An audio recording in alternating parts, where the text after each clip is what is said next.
Cordial saludo. Bienvenidos de nuevo a este su espacio de temas y problemas literarios. ¿Cómo ha evolucionado el adjetivo y cómo nos ayuda a nosotros como escritores en la actualidad? Es cierto que, como dicen por ahí en una regla no escrita, no puede haber más de 3 adjetivos por sustantivo.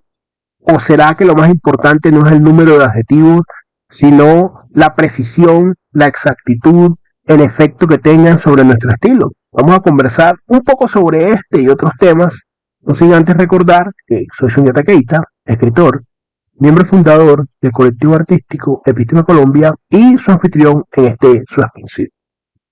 Respecto del tema del adjetivo, inicialmente es algo que aprendemos en la escuela, ¿no? Realmente el adjetivo cómo funciona, que califica un sustantivo, es decir, que el adjetivo es una clase especial de palabras que expresa una propiedad, una cualidad, una característica del sustantivo al que está acompañando. Nos brinda información de cómo es ese objeto, esa idea, esa persona, ese lugar. Hasta allí creo que todos lo tenemos claro. Ahora bien, cuando el adjetivo es exacto, cuando el adjetivo es gráfico, cuando el adjetivo sugiere, el lenguaje sufre una vigorización. Hay que recordar que así como las matemáticas y así como determinadas ciencias tienen unos objetos, digámoslo así, unas categorías más que objetos, unas categorías abstractas en las cuales están trabajando, como por ejemplo los números, en la literatura se trabaja mucho con las imágenes también. Y cómo llenamos esas categorías o esa imagen, ¿cierto? Cómo la llenamos con una emoción sensorial, cómo nos transmite algo. Y el adjetivo puede llegar a ser una herramienta muy precisa, pero también puede ser una herramienta que se le dé un mal uso, como todo, y lo que puede generar es una sensación de inexactitud, de desigualdad, de ornato. Ahora bien, cuando el adjetivo está unido a un sustantivo, se le denomina epíteto.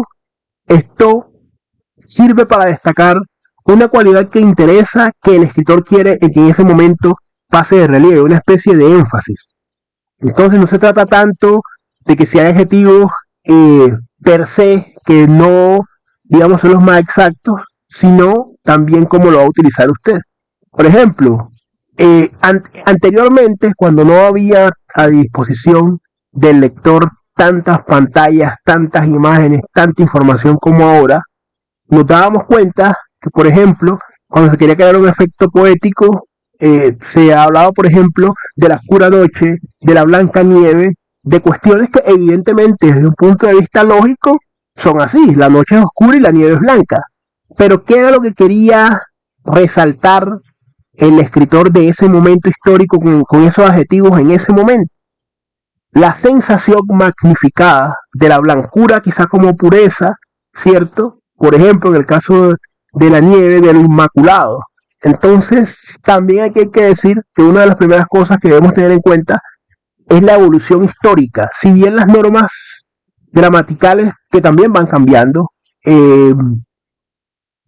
confieren, digámoslo así, las mismas categorías al sustantivo y al adjetivo, de todas maneras, hoy por hoy se buscan adjetivos que sean mucho más plásticos, sean mucho más dúctiles, sean mucho más flexibles, que no vayan, por decirlo así, de una manera tan acartonada, como por ejemplo estos que acabamos de decir, que en su momento histórico generaban ese efecto, porque por ejemplo muchas personas, digamos, no habían fotografías o era muy difícil, pues, inclusive los cuadros y demás, usted evocar, por ejemplo, acá en el trópico, usted evocar una tormenta de nieve, pues era complicado, porque no había manera de hacerlo más allá que utilizando la palabra. Hoy en día eso ya es diferente.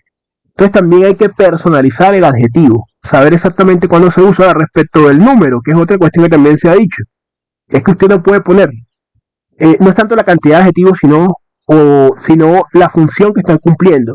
Por ejemplo, si alguien dice, Juan caminaba por una calle sucia y fea, por ejemplo, pero no ese par de adjetivos en el contexto, en el marco de la descripción, usted puede decir que caminaba por una calle gris, por una calle opaca, por una calle deslucida. Entonces, en lugar de usar dos adjetivos de una forma débil, utiliza solamente uno y fortalece su estilo. También hay adjetivos que muchas veces se usan de una manera vacía.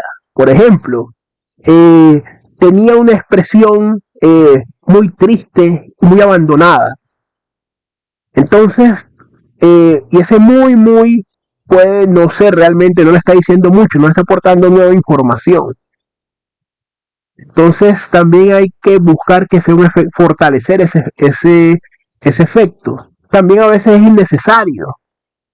Cuando se dice, por ejemplo, eh, el, pensemos en un ejemplo ahora, digamos, el baldío abandonado respiraba por su herida. Si es un baldío, por regla general, está abandonado.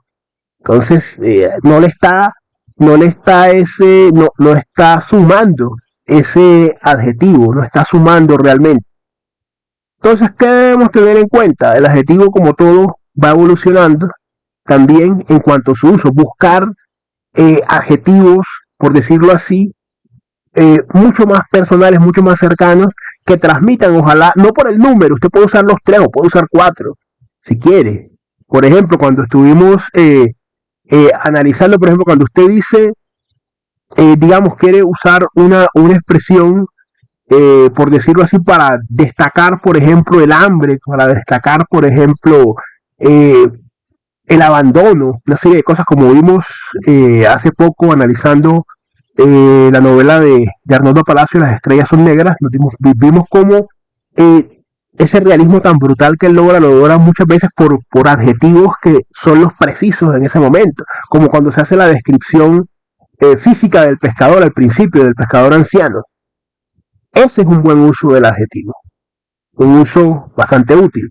De todas formas, queremos conocer cuál es su opinión, qué adjetivos utilizan ustedes. ¿Tienen esa regla de que no puede haber más de tres adjetivos por sustantivo? ¿Cómo los utilizan? ¿Tienen en cuenta el contexto? Déjenos saber su opinión. Les invitamos a suscribirse al canal, les invitamos a compartir el contenido, a comentar. Siempre es un gusto compartir con ustedes. No siendo más, nos veremos en otro episodio de Episteme Colombia Literatura.